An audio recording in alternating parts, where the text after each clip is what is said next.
რას აღიარებს და რას არა ჯაშუშობის ბრალდებით დაკავებული გიორგი უძილაური. ციხიდან გამოგზავნილი წერილიდან ირკვევა, რომ ფინანსთა სამინისტროს საგამოძიებო სამსახურის საზოგადოებასთან ურთიერთობის სამსახურის ხელმძღვანელი პროევროპულ აქციებზე დადიოდა. მიუხედავად იმისა, იცოდა, რომ ყველგან უსმენდნენ და უთვალთვალებდნენ. დაუფარავად დასცინოდა ხელისუფლების მიერ ევროპის დისკრედიტაციისთვის გამოგონილ საფრთხეებს. გმობდა ხელისუფლების სასტიკ პოლიტიკას პროევროპული სტუდენტების მიმართ. აღიარებს ასევე, რომ დღემდე ორმხრივი აუტანლობა აქვს სააკაშვილის რეჟიმის წარმოადგენლების მიმართ, თუმცა ამბობს იმასაც, რომ ქართული ოცნება თავდაპირველი სახით, რომელმაც სააკაშვილი დაამარცხა, ახლა მკვდარია. ხოლო სხვის მიერ მოპოვებულ გამარჯვებას დაეპატრონნენ ადამიანები, ვისაც უცხოა იდეალებით და გუნდურობაც. უძილაური აღიარებს, რომ არ ემორჩილებოდა პარტიულ დისციპლინას, რაც მისი მხრიდან პოლიტიკურ თავნებობად ჩაითვალა და ციხიდან აფრთხილებს ყველას, რომ მისი დაჭერა უნდა იყოს პოლიტიკური სიგნალი ყველა იმ საჯარო მოხელისთვის, ვინც პროპაგანდისგან განსხვავებულად ფიქრობს. დასავლეთისგან მოსყიდულები, სახელმწიფოს მტრები და ჯაშუშები კიდევ ვის შეიძლება შეეხოს პოლიტიკური ინკვიზიცია, ისევე რთულად გამოსაცნობია, როგორც აკაციის რტოზე მკითხაობა. ვიქტორ ყიფიანი, ჩვენი გადაცემის სტუმარია, მოძრაობა ჯერ საქართველოს თანადამფუძნებელი, მოგესალმებით, მადლობა გადაცემაში მონაწილეობისთვის. თქვენი ნებართვით დავიწყებ თქვენთან საუბარს ბოლო ამბებით, რომელიც ჯუშენის დისტროფით დაავადებულ ბავშვებს ეხება, საკმაოდ ისეთი პოზიტიური განწყობით გამოვიდნენ მშობლები, თქვენს რომ ბევრი შეკითხვა იყო დასმული და უკვე აქვთ მოლოდინი, რომ აი შემდეგი შეხვედრა შეეხება კონკრეტულად კომუნიკაციას ფარმაცევტულ კომპანიებთან და შესაბამისად წამლის მოწოდების თუ ჩამოტანის შესაძლებლობებს. შეგვიძლია თუ არა ვთქვათ, რომ მართლაც აი ეს ყინული, რომელიც იყო აღმართული ხელისუფლებასა და ამ ბავშვების მშობლებს შორის, ხო, 40 დღეზე მეტია ისინი უწყვეტ პროტესტს მართავენ მთავრობის ადმინისტრაციის წინ და მხოლოდ ახლა მოხერხდა მათი უშუალო შეხვედრა ირაკლი კობახიძესთან. ეს ყინული რაღაცნაირად დაიძრა და შეიძლება რაღაცა პოზიტიური შედეგების მოლოდინიც ვიქონიოთ. სამწუხაროა, რომ ესოდენ დიდი დრო დაშირდა ხელისუფლებას უშუალო შეხვედრისათვის. ეს ძალიან ისეთი სამწუხარო გარემოება არის, მაგრამ კარგია, რომ ეს შეხვედრა შედგა, რაც შეეხება იმას, თუ რამდენად განწყობილი არის საქართველოს ხელისუფლება რეალურად საკითხის გადაწყვეტაზე, თქვენ ზეგინდელი შეხვედრა ახსენეთ, ალბათ მეტი გვეწოდინება. მე არავითარ შემთხვევაში არ მინდა ახლა ბრალი დავწამო, რომ ცილი დავწამო, რომ დღევანდელი შეხვედრა იყო პიარული და ასე შემდეგ. მე მინდა ვირწმუნო, რომ დღევანდელი შეხვედრა სწორედ უკვე არის ნიადაგის შემზადება კონკრეტული გადაწყვეტილებების მისაღებად. ამიტომ კარგი არის, რომ მშობელთა განწყობა არის ისეთი, როგორი ჩვენ მოვისმინეთ და მოდით აი ამ ეპიზოდში პრემიერ კობახიძეს შევუქოთ ეს ნაბიჯი, რომელიც დღეს მან გადადგა. იმედი არის, გამყარებული იქნება ზეგინდელი შეხვედრით. სხვა შორის აი კობახიძეს შექებას რაც შეეხება, განხილვის საგანია კიდევ ერთი გადაწყვეტილება, რომელიც 4 ოქტომბრის საქმის ფიგურანტებს უკავშირდება, როგორც ვიცით, 7 ადამიანს საპროცესო შეთანხმება გაუფორმდა. დღეს კობახიძემ კიდევ ერთხელ ისაუბრა ამ თემაზე და თქვა, რომ მოხარულები ვართ, რომ კონკრეტულმა პატიმრებმა ჩვენი წინადადება მიიღეს, კარგი იქნება თუ სხვებიც მიბაძავენ, შეგვიძლია გავცეთ პირობაო და კიდევ ერთხელ აყალიბებს ის ამ პირობას მიმართვა, აღიარება და სინანული ამ შემთხვევაში ხელისუფლებას შესაბამისი რეაგირება ექნება. აი ჯუშენის სინდრომით დაავადებულ ბავშვების მშობლებთან შეხვედრა და საკმაოდ პოზიტიური გამოხმარება, იმიტომ რომ ჯანდაცვის მინისტრთან რამდენიმე შეხვედრა გაიმართა და გვახსოვს რა შედეგით დასრულდა, საკმაოდ ყვახე განცხადებები ჰქონდა სარჯველაძესაც და უკმაყოფილო მშობლების განწყობაც ძალიან კარგად გვახსოვს, ხომ? ეს მეორე ამბავი საპროცესო შეთანხმების თაობაზე ცალკე რაღაცა ფრაგმენტებად უნდა განვიხილოთ თუ შესაძლებელია ქართულმა ოცნებამ მიიღო გადაწყვეტილება რაღაც უფრო პოზიტიურ ტალღაზე გადაინაცვლოს. აბატიეთ, საპროცესო შეთანხმება გაფორმდა, ხო? გაფორმდა, როგორც ვიცით, რამდენიმესთან გაფორმდა, 7 პირზე არის საუბარი. და კითხვა ანუ ეს შემთხვევები უნდა განვიხილოთ როგორც ცალკეული შემთხვევა თუ ქართულმა ოცნებამ გადაწყვიტა რომ რაღაცა უფრო კომპრომისი დავარქვათ ამას. დიახ. პოზიტიური ნაბიჯი დავარქვათ. დიახ, ქალბატონებმა მაქვს სურვილი ვთქვა რომ ეს ხომარჯდება რაღაც ხელწერის შეცვლაში, თუმცა ალბათ ჯერ ასეთი დასკვნის გაკეთება ნაჩქარები არის. შეიძლება ეს იყოს გარკვეული ტაქტიკური სვლა, თუმცა იმ კონტაქტების ბოლო დროის კონტაქტების ფონზე, რაც ჩვენს ამერიკელ პარტნიორებთან წარმოებს და ევროპელებთან, ამერიკელებთან პირველ რიგში, ეს ხომ არ არის გარკვეულწილად ეს ტაქტიკური წიაღსვლები. ვიმეორებ ერთის მხრივ ჩვენ მაქვს გულწრფელად სურვილი ადამიანურად რომ ასე წავიკითხო, მაგრამ ჩვენ გვაქვს მეორე რიგის მოვლენები და აბსოლუტურად განსხვავებული პროცესები, რომლებიც თავისი სიმძიმით ჩრდილავენ იმას, რაც და ჩვენ ახლა ვსაუბრობთ. ამიტომ აი ჩვენ თუ შევუპირისპირებთ აი ამ კონკრეტულ ფრაგმენტებს და იმ ზოგად ფონს, რომელიც გრძელდება, მძიმდება და კიდევ უფრო მეტად ტოქსიკური ხდება, რა თქმა უნდა, ამ შეფარდების ფონზე ასეთი დასკვნის გაკეთება ჯერ ვფიქრობ არასაკმარისია იმისთვის, ვფიქრო რომ ქართული ოცნება მისხვდა საკუთარ შეცდომებს და ამ შეცდომების გამოსწორებას ცდილობს. მე ვთვლი რომ ეს ორი ეპიზოდი, რაც ჩვენ ვახსენეთ, ჯერ არასაკმარისი საფუძველი არის, რომ ჩვენ ვთქვათ, რომ რაღაც შემოbrunება საშინაო პოლიტიკაში მიდგომაში ადგილი აქვს. ხო, რაც შეეხება ამერიკელების განცხადებებს, ახლა ეს არ გვიკვირს, ხშირად ხდება ხოლმე, როცა ჩვენი საერთაშორისო პარტნიორების ნათქვამი ყველას ისე ესმის, როგორც უნდა რომ გაიგოს, ხო? არ ვიცი, ზოგს წაკითხულიდან შინაარსის გამოტანის პრობლემა აქვს. ხედავთ აგერ საჯარო დისკუსიებში ერთმანეთს ინგლისურის ცოდნასაც უწუნებენ, მაგრამ არ ვიცი, საიდანაც არ უნდა შემოადრიალო, თუნდაც ამერიკის საელჩოს განცხადება სახელმწიფო დეპარტამენტის დელეგაციის ვიზიტთან დაკავშირებით, აქედანაც და იქიდანაც იკითხება, რომ პასუხისმგებლობის წილი დიდწილად მოდის ხელისუფლებაზე, რომელსაც შეუძლია გარდატეხა შეიტანოს ამ პროცესში, მაგრამ ოპოზიციამაც უნდა იფიქროს, რომ მარტივად ჩემი სიტყვებით ვამბობ, როგორც მე გავიგე და მეც მაქვს ალბათ უფლება ჩემებურად გავიგო ეს განცხადება, ოპოზიციამაც უნდა უფრო მეტი პასუხისმგებლობა გამოიჩინოს და იყოს საკუთარი ამომრჩევლის ინტერესების გამტარებელი. სადაც არ იქნება ეს, არ ვიცი, საკანონმდებლო ორგანო იქნება, ქუჩა იქნება თუ სხვა ნებისმიერი პოლიტიკური ტრიბუნა. თქვენ როგორ გაიგეთ, რა უნდათ ამერიკელებს ჩვენგან, რა სითხოვენ? პირველ რიგში დავიწყოთ იმით, რომ თვითონ განცხადება არის ძალიან თავისებური წყობის კუთხით. განცხადებების ინტერპრეტაციის რამდენიმე მეთოდი არის სიტყვასიტყვითი, კონტექსტუალური, ისტორიული და ასე შემდეგ. მოკლედ რო ვთქვათ, ეს იურიდიული ტექნიკის საკითხი არის მათ შორის.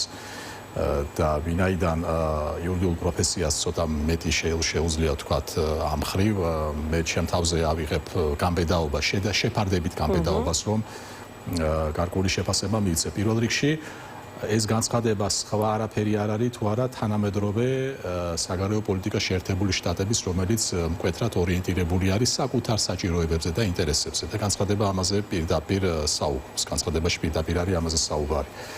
ეს ერთი მომენტი. მეორე მომენტი, რა თქმა უნდა, არის გარკვეული საკითხები, რომლებიც შეიძლება ინტერპრეტაციის საგანი იყოს. აი ესე მაგალითად შესაძლო თანხმედრა ინტერესებში და სხვა შორის თანხმედრა ინტერესებში ორჯერ არის ნახსენები. ერთ შემთხვევაში შესაძლო თანხმედრა და მეორე თანხმედრა.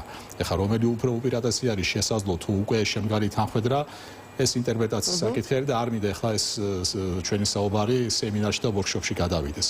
ასევე საუბარი არის სუვერენულ უფლებებზე. სიტყვა სუვერენიტეტიც ხშირად ჩვენთვის ცოტა ესე თქვით ისე ავის მომასწავებელი არის, მაგრამ მე რო შეგიკრათ საუბარი და მთლიანობაში ჩვენ შევაფასოთ განცხადება, კი საუბარი არის საჭიროებებზე, კი საუბარი არის ინტერესებზე, მაგრამ როდესაც ერთ-ერთ წინაპირობად დასახელებული არის პოლიტიკური სტაბილურობა და გარემოს გაუმჯობესება, მე ვეთანხმები თქვენს საკითხვას, რომ ამ შემთხვევაში ძირითადი ტვირთი პასუხისმგებლობის არის ხელისუფლებაზე. რა თქმა უნდა, საუბარი არის ოპოზიციის მონაწილეობაზე პროცესებში, მაგრამ განცხადების ყურადღებით საკითხვის შემთხვევაში ასეთ ჩართულობას, ასეთ მონაწილეობას წინაპირობად უძღვის პოლიტიკური გარემოს გაუმჯობესება. პოლიტიკური გარემოს გაუმჯობესება შეიძლება ხდებოდეს მხოლოდ ხელისუფლების მხრიდან, დაუწერელი წესებით და დაწერილი წესებით, რაც მათ შორის რეპრესიული კანონმდებლობის უკან გახმობას. იმედია რუბიოს ეს ბოლო განცხადება უფრო მეტ სიცხადეს შეიტანს ამერიკელების სულს, მაგრამ ვიდრე გადავაცხოთ შორის ოპოზიციურ სპექტრში აი ამერიკის საელჩოს განცხადების ირგვლივ კამათი დავიდა იმ დონემდე მოგვიწონეს ამერიკელებმა საპარლამენტო ბოიკოტი თუ არ მოგვიწონეს?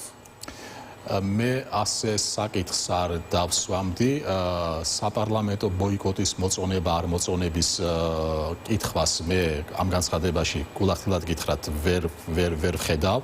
ასეთი კითხვა თვითონ განცხადებაში არ არის, ზოგადად საუბარი არის პოლიტიკური გარემოს გაუმჯობესებაზე, პოლიტიკურ სტაბილურობაზე, რაც წინაპირობას შექმნის სახელმწიფო ინსტიტუტებში ოპოზიციის ჩართულობისა და შემდეგ უკვე მისი ამორჩევლის წინაშე ფუნქციების ჯეროვანი შესრულების. ამდენად თანმიმდევრობა მოქმედებების არის შემდეგი: ჯერ უმჯობესდება გარემო, რაც ხელისუფლების მიერ გადასადგმელი ნაბიჯი არის და შემდგომ მომდევნო ნაბიჯად შეიძლება მოყოს ოპოზიციის პასუხისმგებლიანი მოქმედება, როგორც პასუხი გაუმჯობესებულ გარემოზე. ამდენად მე ამას სწორედ ასეთ თანმიმდევრობით დავყოფდი.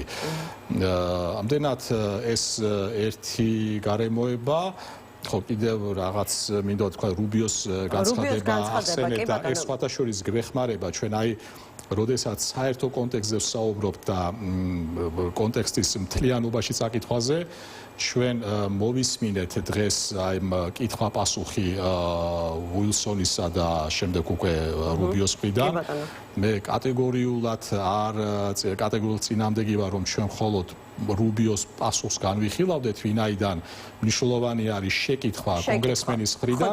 ამ შეკითხვამ ძალიან ახალი ეს ამბავი და შეიძლება მაყურებელი ვერც მოყვეს, რაზე ვსაუბრობთ, ამიტომ ვიტყვი, რომ დღეს რესპუბლიკელმა კონგრესმენმა ჯო უილსონმა კითხა ამერიკის სახელმწიფო მდივანს, ეს დაუსვა შეკითხვა პრო-ირანული რეჟიმისა და ჩინეთის კომუნისტური პარტიის მხარდამჭერი ქართული ოცნების არალეგიტიმური მთავრობა საფრთხეს უქმნის ამერიკის შეერთებული შტატების წოდომას გაყალბებული არჩევნები იყო თუ არა საქართველოში. ამის გათვალისწინებით ისინი ეხმარებიან ირანულ ისლამური რევოლუციის გუშაგთა კორპუსს სანქციებისთვის გვერდისავლაში. თქვენი აზრით მიმართავს ჯო უილსონი მარკო რუბიოს რა უნდა გაკეთდეს, რათა მოვაგვაროთ საქართველოს რესპუბლიკაში ქართული ოცნების მთავრობის მიერ მხარდაჭერილი სწრაფი რადიკალიზაცია და რას პასუხობს კონგრესმენის შეკითხვას ამ შემთხვევაში მარკო რუბიო საქართველოზე მართალი ხართ ყველაფერი რაც აღნიშნეთ ჩვენი არსებული შეშფოთებებია ამის შემდეგ მათ რაღაც ნაბიჯები გადადგეს რომლებიც მიგვანიშნებს რომ შეერთებულ შტატებთან ურთიერთობების გაუმჯობესება სურთ ჩვენ აღნიშნეთ მათთან რა იქნება საჭირო რა მოთხოვნები იქნება გარკვეული დადებითი პასუხები მივიღეთო ანუ ეს თუ არის საკმარისი მაშინ თქვენს კომენტარს მოვისმენ რა კითხა და რა უპასუხა რუბიო დიდი მადლობა რომ ეს ჩართვა გააკეთეთ ვინაიდან ამან გამიოლა პასუხი და შედარებით რომ კომპაქტურად შემიძლია ჩამოგიყალიბოთ მას სადამე ნახეთ ესე იგი თანმიმდევრობა აქაც მნიშვნელოვანი არის რომ კონგრესმენის კითხვამ ჩამოყალიბა გარკვეული კონტექსტი და სწორედ რუბიოს პასუხი ამ კონტექსტის გაგრძელება იყო და გაგრძელებათ ამ კონტექსტისა და კონტექსტი რა იყო არადემოკრატიული გარემო საქართველოში არჩევნების გაყალბებული არჩევნები სიტყვასიტყვით რომ დავესესხოთ და მავნე გეოპოლიტიკური გავლენები და არასწორი გეოპოლიტიკური კურსი.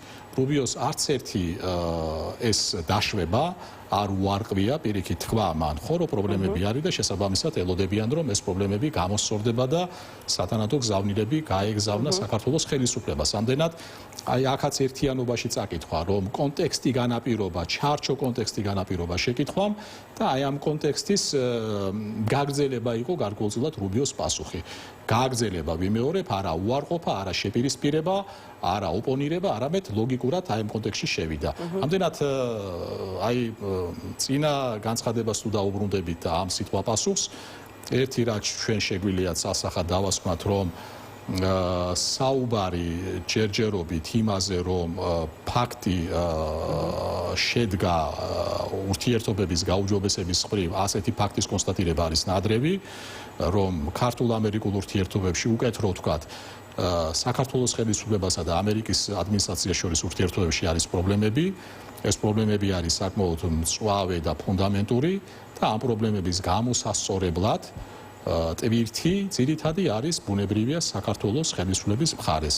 ამერიკული მხარე მოლოდინში არის კონკრეტული მიმართულებების მიხედვით თუ რა ნაბიჯები გადაიგდება ამ ურთიერთობების დადეკლარირებული ურთიერთობების გაუჯობესების კუთხით. ეს ზაობა ჩანს ქართული ოცნების მხრიდან, იმიტომ რომ დღეს მაგალითად როდესაც ამ საკითხთან დაკავშირებით შეკითხვა დაუსვეს პარლამენტის თავმჯდომარემ შალვა პაპუაშვილმა უპასუხა, რომ ბაიდენის ადმინისტრაციის დროს შეიცვალა დამოკიდებულება და პოლიტიკა ამერიკის შეერთებული შტატებისა საქართველოს მიმართ და შესაბამისად მათვე უნდა დაიწყონ წინა ადმინისტრაციის მიერ გაფუჭებულის გამოსწორება და ახლობით ასეთი იყო შინაარსი ჩვენ აქ ვართ და ველოდებით, ანუ როგორ წარმოუდგენია ქართულ ოცნებას ეს ცნობილი მათი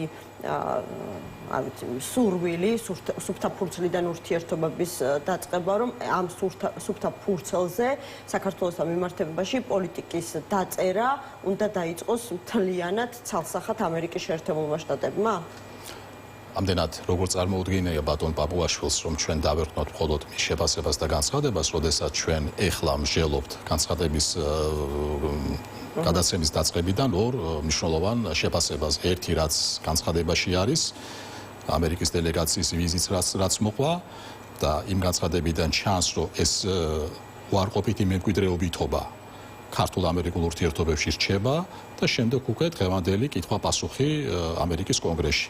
ამდენად ესეც ხომ არ არის ბაიდენის ადმინისტრაცია, ეს არის ტრამპის ადმინისტრაცია, შესაბამისად პრობლემები რჩება, ეს პრობლემები არსად არ გამქრალა და ძალიან ჩემი აზრით მე ესეთი წარმოდგენა რჩება, რომ ეს გააქტიურებული დიპლომატია ამერიკული მხრიდან სწორედ ძალიან ხისტად საკითხის დაყენება არის და გარკვეულწილად შეიძლება წამზომის ჩართვაც ოცნების მისამართით, რომ ან ეს საკითხები მოგვარდება, ან შეიძლება რაღაც სხვა გაგრძელება იყოს. ეხლა რა გაგრძელება იქნება, ქალბატონოემ ამაზე საუბარი რა თქმა უნდა ძალიან რთული არის.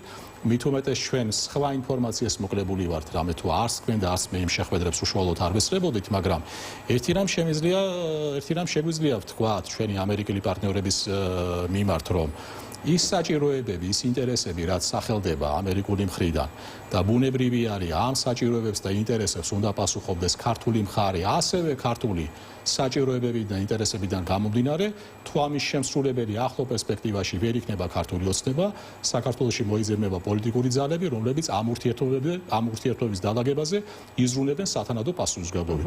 და იზრუნებენ არა ისე მხოლოდ, რომ ამერიკულ მისამართი რევანსი გააკეთონ, არამედ ქართული ინტერესიც იქნეს სათანადო დაცული. აი ეს ორმხრივი მოძრაობის ქუჩა, თანასწორობა, რაზედაც ძალიან ხშირად უყარს საუბარი ქართულ ოცნებას, საქართველოში მოიძებნება პოლიტიკური რესურსი, რომელიც ამაზე სათანადოდ იზრუნებს. რა პოლიტიკურ რესურსებს საუბრობთ? ანუ ხშირად გვსმენია სურვილი სხვადასხვა პოლიტიკური ჯგუფებისა, რომ სწორედ ის წარმოჩენილიყო საერთაშორისო პარტნიორებს სწორედ მათში დაენახათ ხელისუფლების ალტერნატივის რესურსი, თუმცა ვხედავთ, რომ მიუხედავად არ გაფუჭებული შეწყებეტილი საერთაშორისო სტრატეგიული პარტნიორობისა, ამერიკის შეერთებული შტატები კვლავ ელაპარაკება მათ, ვის ხელშიც არის ძალაუფლება. ანუ როგორ უნდა დავინახოთ პირველი ნიშნები იმისა, რომ გააჩნდა ასეთი პოლიტიკური ძალა ოპოზიციაში ჯერჯერობით, რომელსაც შესწევს უნარი ეს ჩატეხილი ხიდი საერთაშორისო პარტნიორებთან აღადგინოს. სხვა შორის ნიშანდობლივი არის ჩვენ რომ არ გამოგვჩეს როცა სხვადასხვა წერილობით დოკუმენტებზე ვსაუბრობდით, გავიხსენოთ 26 მაისისადმი მიწვილი მილოცვა, რომლის ადრესატი იყო ქართველი ხალხი.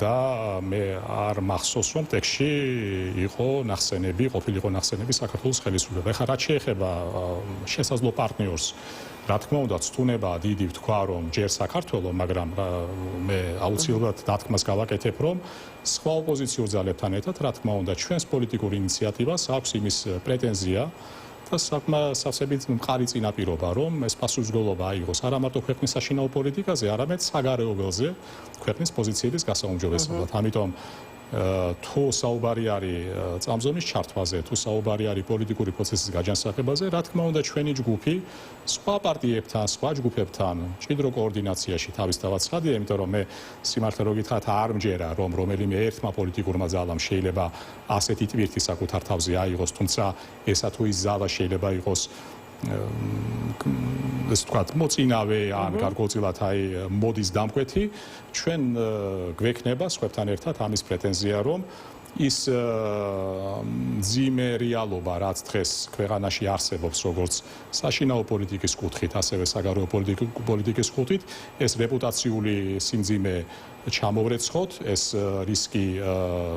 რისკის მინიმიზირება გავაკეთოთ, მოვახდინოთ და ქვეყანა ისეულად წარმოვაჩინოთ, როგორც პირველ რიგში საკუთარი საზოგადოების თვალში, ასევე ჩვენი პარტნიორების თვალში.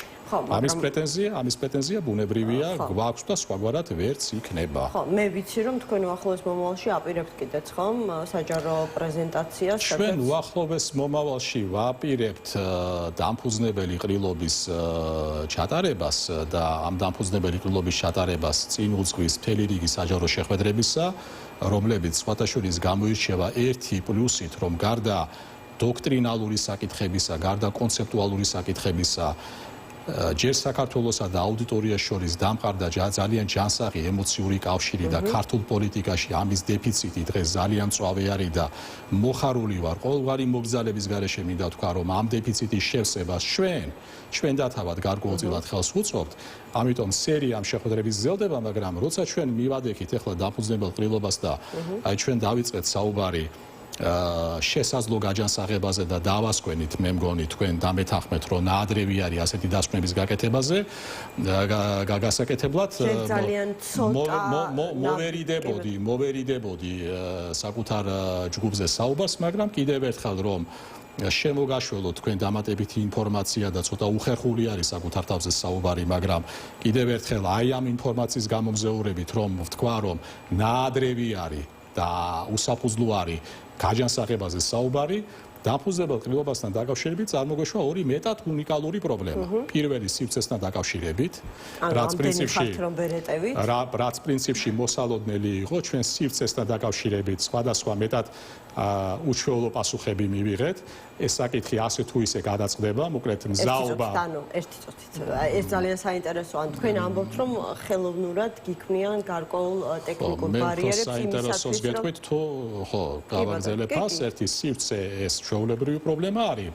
ეხლა სივრცის საკითხი კიდევ მესაკუთრის გადასაწყვეტი არის, მას შეიძლება მოინდომოს, შეიძლება არ მოინდომოს, სამხრივ ჩვენ რა თქმა უნდა ვერანაირი პრეტენზია ვერ გვექნება განსაკუთრებული. ეს საკითხი მოგვარდება, მაგრამ მეორე საკითხი და გაცილებით მნიშვნელოვანი, ჩვენ დღეს და გუშინ 9 ნოტარიუსს ჩამოვუარეთ დამფუძნებელ ყრილობაზე ხელმოწერების დასამოწმებლად 9 ნოტარიუსისგან მივიღეთ უარი ამა თუ იმ კონტექსტით, ამა თუ იმ მიზეზით, რომ სხვადასხვა მიზეზებით, მათ შორის ისეთ ნოტარიუსებზე არის საუბარი, რომლებსაც აქვთ პრაქტიკა დამფუძნებელი ყრილობების ორგანიზებისა თუ დადასტურებისა, მივიღეთ უარი. ეხლა აი ისევ რომ დავუბრუნდეთ ჩვენ კითხვას და თქვენს კითხვას, რაოდენ გაჯანსაღებისკენ თუ განორმალურებისკენ მივდივარ ჩვენ ქვეყანაში, აი ბატონებო, აი ჩვენს მსმენელის საყურადღებოდ, როცა სანოტარო ბიუროები ასრულებენ კანონით ევალებათ გარკვეული მოვალეობების შესრულება და სხვადასხვა გამოგონილი მიზეზით, ზოგან ცივი უარით, ზოგან რაღაც ხელშლიან პარტიის დაფუძნებაში, ანუ ეს ხომ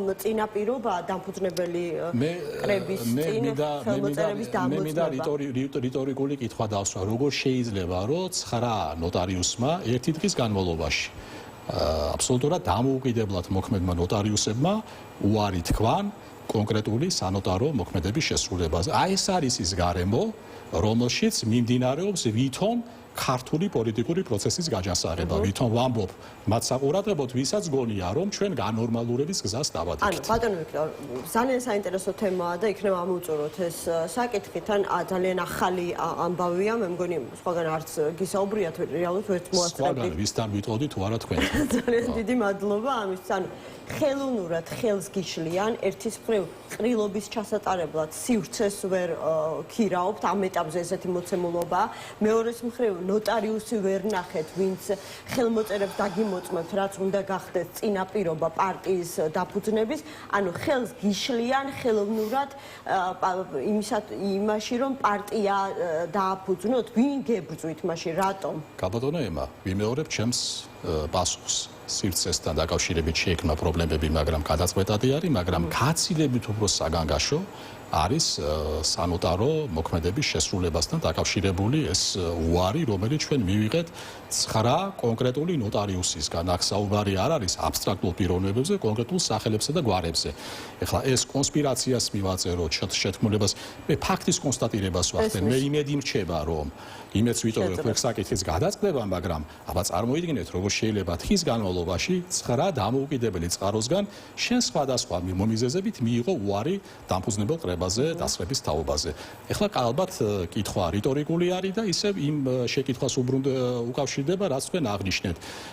დუშენისთან დაკავშირებით, ან თქვათ ეს ბოლო მეორე საპროცესო შეთანხმება, ეს გვაძლევს თუ არა ჩვენ საფუძველს ვისაუბროთ აი პოლიტიკური გარემოსა და ჰავის გაჯანსაღებაზე. ფიქრობ, ჯერჯერობით ჩვენ და სამწუხაროდ რაიმე კატეგორიული დასკვნების გაკეთება ძალიან ადრევია. მადლობა, ძალიან დიდი მადლობა გადაცემაში მონაწილეობისთვის. ვიქტორ ყიფიანს, მოძრაობა ჯერ საქართველოს თანადამფუძნებელს უსმენდით, ვიდრე კიდევ ერთი სტუმარი შემოგვიერთდა.